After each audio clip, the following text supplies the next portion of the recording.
আগে বলে না এটা, যখন যৌবন থাকে বলেছে তখন এই অনুভবটা আসে না। কখন আসে? 60 বছর যখন পেরিয়ে যায় তখন বোঝা যায় যে শেষের দিনের বাসা। সেই সময় মনে পড়ে যদি কোনো মৃত ব্যক্তিকে দেখা হয় রাস্তাঘাটে, হয়তো বাড়ির আঙ্গিনায় শুয়ে দিয়েছে হাজার হাজার মানুষ, তখন দৃশ্যটা দেখলেই মনে পড়ে, পরক্ষণে আবার থাকে না। ওই সময় মনে পড়লে যে ভাবটা আসে, সেই ভাবটা যদি থাকতো মানুষের, দেখেন হসপিটালে গেলে একটা আধ্যাত্মিক ভাব আসে মানুষের মনে। হসপিটালে দেখলে, কোন বৃদ্ধ ব্যক্তিকে দেখলে, কোন রোগগ্রস্ত ব্যক্তিকে দেখলে, কোন মৃত পথযাত্রী ব্যক্তিকে দেখলে একটা আধ্যাত্মিক চিন্তা আসে সবার, কিন্তু ওই চিন্তাটা পরে থাকে না। তাই বলছি ওই 60 বছর বয়সে পড়িয়ে একটি দৃশ্য চোখে পড়ে, সুন্দর একটি তুলসী গাছে বলে ও দেখি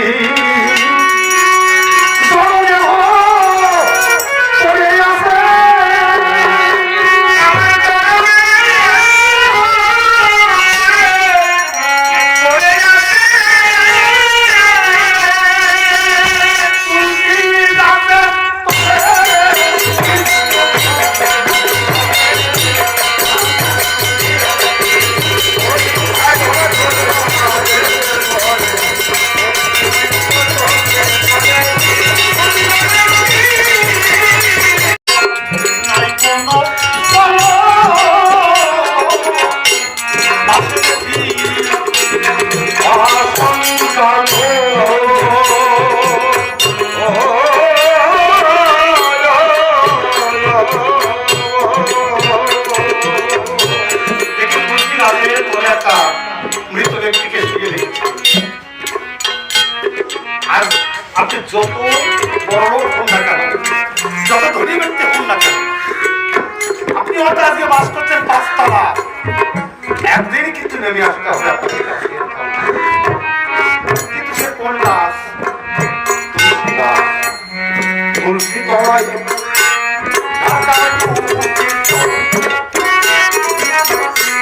সেই চোখে নাই কোনো আসে দেখি অসংখ্য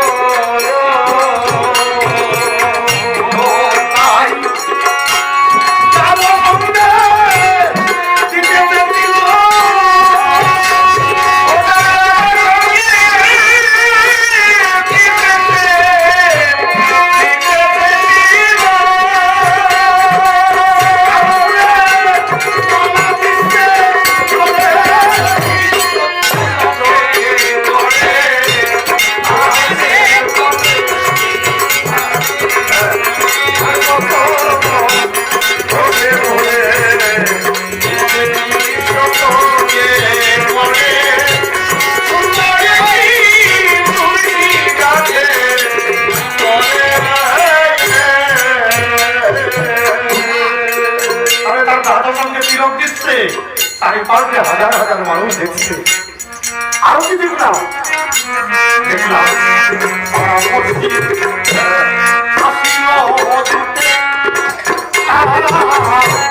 কেউ দড়ি পাকায়, কেউ আমার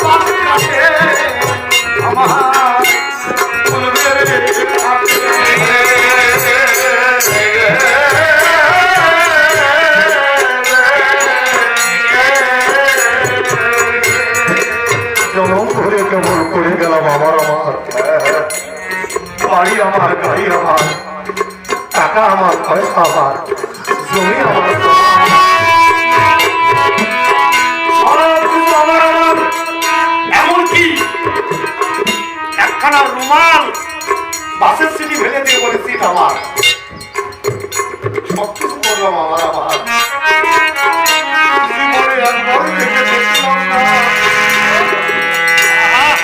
তুমি কার আর কেউ তোমার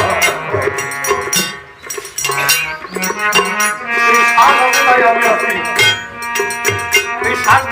দিকটা কে দিয়েছেন? কে এই যে বাতাস দিচ্ছেন এখন বর্তমানে কেমন সুন্দর মলয় পবন চলছে, শান্তি রাখতে সবার মনে কে দিচ্ছে? আমরা কি তাকে ট্যাক্স দিয়ে থাকি? একটা পাঙ্খা চালাতে গেলে এর বিল ভর্তি হয় মাসে মাসে। যিনি আলো দিয়েছেন, বাতাস দিয়েছেন, এমন সুন্দর সাল দিয়েছেন, সেই মানুষকে আজ আমরা কত বড় অকৃতজ্ঞ আমরা, কত বড় অকৃতজ্ঞ। শ্বাস আছে তাই আমি আছি, শ্বাস নেই আমি নেই, নেই শ্বাস আমি কালিদাস হয়ে যাবো একটা লাশ। সঙ্গে সঙ্গে সবাই বলবে কালিদাসকে দেখতে যায়নি, লাশ দেখে এসেছি, লাশটা তাই সবাই দেখে। চিন্তা করুন তাহলে আমার মধ্যে কে আছে? তিনি চলে গেলে আমি আর নাই। একবারের জন্য ভেবে দেখি নাই সেই মানুষটিকে, জনম ধরে কেবল আমার করি, তাই না?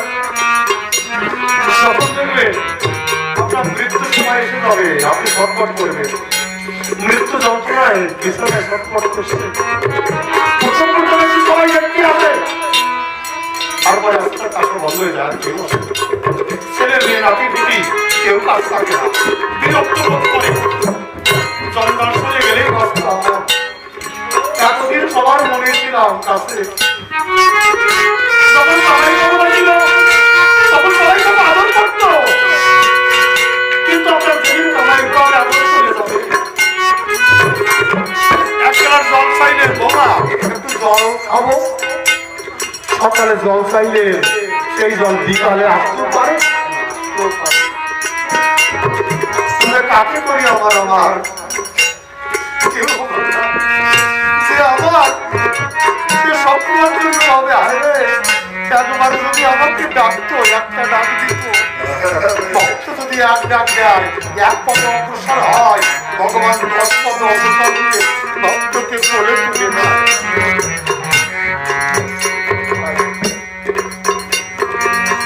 মৃত্যুর যন্ত্রণায় ছটফট করবো, বায়ুবৃত্ত কম সাপ দেবে, বায়ুবৃত্ত কম যখন দেবে সাপ, আমি যন্ত্রণায় ছটফট করবো। ছেলে মেয়ে নাতিপুতি সবাইকে বলবে, দাদু দাদু কোথায় কত টাকা আছে আমাদের কম, কোন জায়গায় টাকা লাগাইছো তুমি, কোন জায়গায় টাকা রেখেছো? ছেলে বলবে ব্যাংক বুক কোথায় বাবা, ব্যাংক বুক কোথায় রেখেছো, আধার কার্ড কোথায়? মানে জমি যদি বাবার নামে ট্রান্সফার করে নিজের নামে দিয়ে হবে, সঙ্গে সঙ্গে জমি জমা কোথায় কি রেখেছিলাম, কোথায় কি রেখেছিলাম, এই খোঁজে ব্যস্ত থাকবে তারা। দেখবে না আমি কত কষ্ট করছি, কত কষ্ট করছি, এটা দেখবে না তারা, শুধু টাকা পয়সা অর্থের চিন্তা থাকবে তারা, তাই না? তাহলে এরা কি আপন? কেউ আপন। কিন্তু একজন ব্যক্তি আপন, এইসব ছেলে মেয়েদের কথা বাদ দিয়ে নিজের কথা ভুলে গিয়ে একটা ছেলেকে আপনারা অন্তত শিক্ষা দিন, একটা ছেলেকে মানুষ করুন, সেই ছেলেটিকে দেখবেন আপনার মৃত্যুর সময় সে মুখে হরি হরি বলে কৃষ্ণ কৃষ্ণ বলে আপনার পথ পরিষ্কার করতে। সেই ছেলেটি কে যাবেন? সেই ছেলেটা কে যাবেন? এইসব ছেলেদের কথা বাদ দিয়ে সেই ছেলেটাকে মানুষ করুন, সেই ছেলেটা সবার কাছে আসে, সবার কাছে আসে। সে হচ্ছে এই ছেলেটা, এই ছেলেটাকে আপনি হরি কথা বলাতে শেখান, কৃষ্ণ কথা, রাম কথা,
লোহার ঝুড়ি, সম্মুখে মাটির হাড়ি, তাতে গোবর রেখেছে তুলে, গোবর গুলে রেখেছে। গোবর ছাড়া দিতে দিতে বের করে দেবে।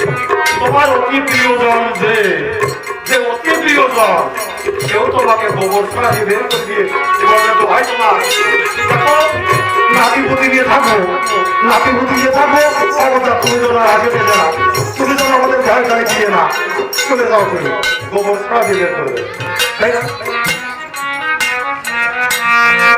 একজন ব্যক্তি ছিল 4টি স্ত্রী, একজনের 4টি স্ত্রী, 4জন বউ, চারজনকে মন প্রাণ দিয়ে ভালোবাসে, কাউকে কম বাসে না, খুব ভালোবাসে। সেই ব্যক্তির যখন শেষের সময় এসে গেল, মৃত্যুর দিন এসে গেল, মৃত্যুর পথ গুনছে, কখন জানি তোমরাদার পালকি আসবে, তাকে নিয়ে চলে যাবে। তখন নিদানের কালে স্ত্রীকে ডাক দিয়ে, বড় স্ত্রী বড়জন তাকে ডাক দিয়ে বলছে, শুনছো গো, তোমাকে তো আমি খুব ভালোবাসতাম, মন প্রাণ দিয়ে ভালোবাসতাম, আজকে আমি চলে যাচ্ছি, আমার কথা নেবে, তুমি কি আমার সঙ্গে যাবে? ডাক দিয়ে বললো, শুনলাম তোমার সব কথা, তোমার সঙ্গে যাবো কোথা? আমার অন্তরে এত ভাবো, তোমার সঙ্গে বলতো আমি বাড়ির আঙ্গিনা পর্যন্ত যাবো, মানে বাড়ির সীমানা পর্যন্ত, এর বেশি যাবো। চিন্তা করলো, হায় যাকে এত ভালোবেসেছিলাম জীবন করি, সে আজকে পায় বাড়ির সীমানা পর্যন্ত যাবো, তার বেশি যাবো।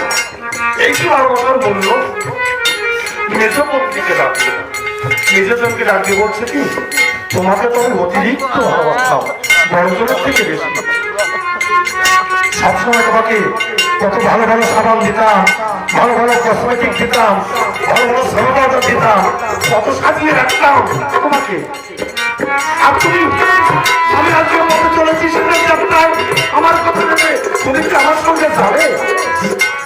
ডাকতে বলো, তোমার সঙ্গে যাবো তোমার, আমার অন্তরে এত ভাবো, তোমার সঙ্গে বলবে শ্মশান পর্যন্ত যাবো, শ্মশান পর্যন্ত যাবো, তার বেশি বললো, হায় হায় তাকে এত ভালোবেসেছে জীবন হয়ে, কত রকম সোনা পাউডার আর কাঁচামাল জোগাতাম জমন করিয়ে, সে আজকে বললো তোমার সঙ্গে আমি শ্মশান পর্যন্ত যাবো। সাজিয়ে জমকে ডাকছে, বড় গেল মেজে বড় সাজিয়ে ডাকছে, শুনেছো গো, এরা তো কেউ যেতে রাজি হলো না, কেউ আমার সঙ্গে যেতে চায় না, তুমি কি আমার সঙ্গে যাবে? সে কি জবাব দিল জানেন? শোনো, তুমি আমার স্বামী, আমি তোমার স্ত্রী, জন্ম করে আমাকে দেখার দায়িত্ব তোমার ছিল, আজকে তুমি চলে যাচ্ছ, তুমি বলতো যে কথা, আজকে আমার অন্তরে ভাবো, তুমি চলে গেলে, আজকে চলে যাবা, কালকে আমি আর কারো হয়ে যাবো, আর কারো হয়ে যাবো, ঘটনা করে যাবো, আর কারো হয়ে যাবো, বড়ই কষ্ট পেল। সেজন্য বললো, তুমি চলে যাবে তো আমি আর কারো হয়ে যাবো, চিন্তা করেন। ছোট রানীকে আর বলার জায়গা নেই, ওকে তো কোনোদিন ভালোবাসি না, ছোটজনকে কোনোদিন ভালোই বাসি না, তাকে কি করে কি বলবে, ওকে বলার কোনো জায়গা নেই। কিন্তু দেখেন, এই বড় স্ত্রী কে জানেন? এই বড় স্ত্রী হচ্ছে মানুষের সবার মায়া, মায়া দেবী, বুঝলেন? এই যে সংসারের মায়া, এই মায়া দেবী হচ্ছে বড় পত্নী। দেখবেন স্বামীর বড় যতই চান থাক, স্ত্রীর বড় যতই চান থাক, মরে গেলে যখন ওই এরিয়ার বাইরে নিয়ে যাবে, গোবর ছাড়া দিয়ে চলে আসবে, ভাঙিয়ে ফেলাই দিয়ে, ওই পর্যন্ত মায়া আসবে। তাই বড় রানীর নাম হচ্ছে মায়া, মেজ রানী হচ্ছে কায়া, কায়া মানে দেহ। তাই বলে আমি তোমাদের শ্মশান পর্যন্ত যাবো, শ্মশান পর্যন্ত দেহ কেনা যাবে, তাই বেশি আর যাবে না, শ্মশানে গিয়ে পুড়ে ছাই হয়ে যাবে। আমি মেজ পত্নী হচ্ছে কায়া, আর বড় পত্নী মায়া। সেজনকে যে আজকে আমি তোমার আছি, কালকে আর কারো হয়ে যাবো, সে হচ্ছে আপনার ধন সম্পত্তি।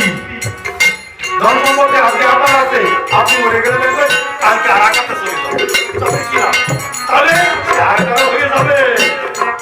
কিন্তু যে ছোট ভালোবাসি না, তাকে কোন বলবো কোন মুখে? সে নিজেই এসে বলছে, ওগো শুনছো, তুমি আজকে চলে যাচ্ছ, আমি কোথায় থাকবো? তুমি এসেছিলে আর আমিও এসেছিলাম, তুমিও চলে যাবে, আমাকে নিয়ে চলো। জীবন ভরে তোমাকে এত ভালোবাসলাম, জীবন ভরে না চাইতে তোমাকে সব দিয়েছি, তোমাকে কত